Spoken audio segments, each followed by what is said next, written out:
Hello everyone and welcome back to my channel. It is time for another What's in Bloom video, this time for the month of May.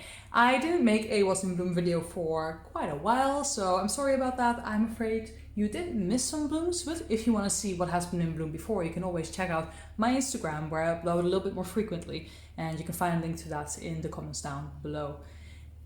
It's a relatively short video today because, as you can see right in front of you, I always stall out everything that's in bloom in the first shot, and it's not very much actually. In fact, the only things in bloom at the moment are the orchids which I bought from the Orchidarium in my latest orchid haul video.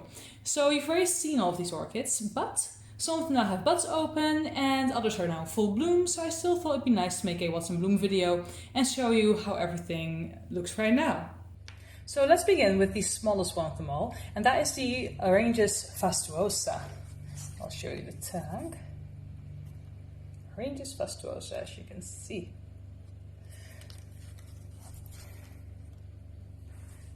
Now, this orchid comes from Madagascar and it has a beautiful pristine white bloom, as you can see if I give it a bit of a better background. And one of the things I like a lot about this orchid is how it has a very large bloom on a relatively small plant, as you can see. It has the stereotypical spur that you see on so many Aerangis orchids, where the nectar is located all the way in the end. And actually it smells really quite nice. It smells to me, I've seen it described online as having different scents, all of them pleasant, but to me it really does smell like jasmine or jasmine tea. It's delicious, honestly. I pick it up regularly several times throughout the day just to get a little whiff of it, and it always perks me up a little. So it's definitely not strong enough to fill up a room, at least mine isn't with a single bloom, but it's really nice and perfumey when you bring your nose a little bit closer to it to sniff it. And that's all I have to say about this one. It's a very nice and compact plant, as you can see. It's very small and my exposure is going through the roof. It's very nice and compact and small plant, as you can see. Very nice pristine white flower. It came with two buds actually, but one of them dropped shortly after. One of them was already out and blooming and then dropped shortly after I brought it home. But yeah, it's a very plain flower, but it's a very pretty one in my opinion. It has a nice shape and it has, more than anything, an absolutely wonderful fragrance. So definitely pick this up if you like small orchids with nice fragrances. Next up is the Cattleya Zip, which I picked up as a no idea at the Orchidarium, but it has since been confirmed to be the Cattleya Zip. So I can officially say this is in fact a Cattleya Zip. So if you like it, you know what to look for. This is the entire plant you can see right now. It's a relatively large Cattleya. I can show you my arm next to it. And the Cattleya Zip is a very nice orchid. It's very beautiful. Unfortunately, despite the beauty of its blooms, it has one big flaw, and that's that it's unscented. But I'll first just take you in to see the flowers. So here we have the flowers, and they have beautiful color. I personally like the shape as well. I like the Cattleyas are a little bit more straight edge and less frilly than the big floofy ones. They always seem a bit old-fashioned to me, the big floofy Cattleyas, although I totally understand why other people like them. They tend to have beautiful colors and gorgeous scents.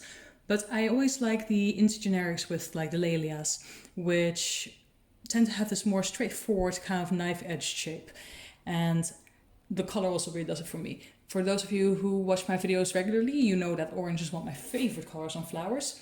And this, of course, has that. It has this really nice yellowish center, which then fades into this darker rust red, and then down into little sunset orange at the tips. And I think, from what I can see on the phone right now, that the colors are being represented pretty accurately. Usually my phone has some issues picking up reds, but this time it's doing a pretty good job. And we have quite a number of flowers here. In fact, maybe a bit too many. The arrangement is getting a little bit too crowded. Let's see if I can... No, it's kind of stuck that way. So we have 1, 2, 3, 4, 5 flowers. And I don't know how well you can tell, but it's pretty clear that the flowers at the start, which opened first, so like this one, are quite a lot larger. So about this much. They're quite a lot larger than the flowers that opened last at the end, as you can see. Now, of course, it also has to do with the fact that it's now in a different environment. When I got it, the first flower was already open, only this one over this one over here. And since I brought it home, that's when the rest of the flowers have opened. So it could also just be that it's reserving a bit of energy because it's finding itself in an unfamiliar environment with different humidities and moisture levels than it's used to. So like I said, a beautiful orchid, not the smallest or most compact orchid, so you do definitely need to be willing to sacrifice the space for it. But the major drawback of this Cattleya type is that it is unscented, which is always a shame with Cattleyas. So the next orchid is the largest orchid, and also one I'm very, very happy and excited with. So you can see all the buds have opened yet, but before you have the Paphiopedilum Lady Isabel. And this is a multifloral Paphiopedilum, as you can tell from the amount of flowers and buds it currently has. And it is simply amazing. I'll take you in closer for a look at the flowers. So here we have a close-up of the flower, and I can see that the dorsal sepal here is starting to sort of curl inwards a little bit. I don't know if that's a sign of the flower getting old and starting to drop soon. I hope not. I thought that they bloomed for a few weeks at a time. But again, if you have a new orchid and you bring it into your environment, sometimes it takes a while for it to adjust and it loses a bit of energy while it does so. It drops some flowers. So this was the very first one to open, and it was also the one that was the most fully open, with the dorsal sepal and the lateral sepals actually being more or less flat. I'll see if I can show you. It's difficult to move this orchid around since it's so large. But you can see it's more or less like flat in one line. It's a very nice profile. And then I love how this chin kind of like juts out. It's very cool. So that was the most flat flower of them all. I think after that maybe it lost a little bit of energy and the rest didn't open to be quite as flat, although this one is still pretty decent. And again you can see that nice jutting chin. And one thing I really like about this orchid is, well, first of all, its thick, waxy consistency. But also on top of that you have the stripes on the dorsal sepals. They really seem to be quite different from flower to flower. So they're all really distinct, very crisp markings, but they seem to have different numbers, different thicknesses. You see these little dots of the, say, half-formed stripes. Those are also different in every flower. And the other thing that I like a lot about this orchid's flowers is what they call the shield, or what I call the backboard, because it reminds me of a backboard, a basketball court. But the shield is fuzzy, so you see all these tiny little hairs. And also in the back of the throat, behind the shield, you can also see more hairs. And also on the petals, as you can see here, there's also some hairs. And I had heard that Paphiopedilums could be hairy, but I'd never actually seen it.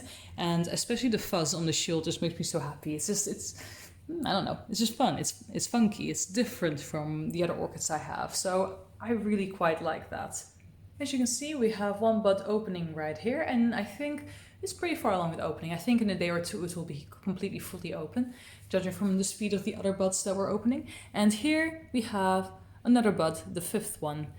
That's not really opening yet, it's still developing. You can see the bud changing shape every single day.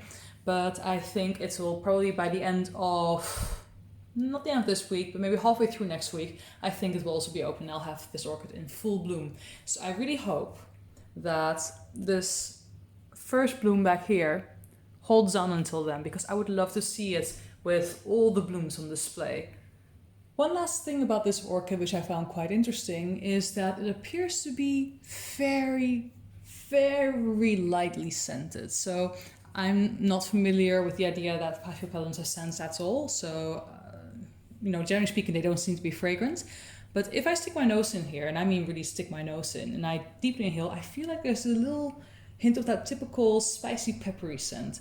But maybe it's just me really wanting to smell something, because when I ask Hugo whether he smells it, he says he doesn't smell anything.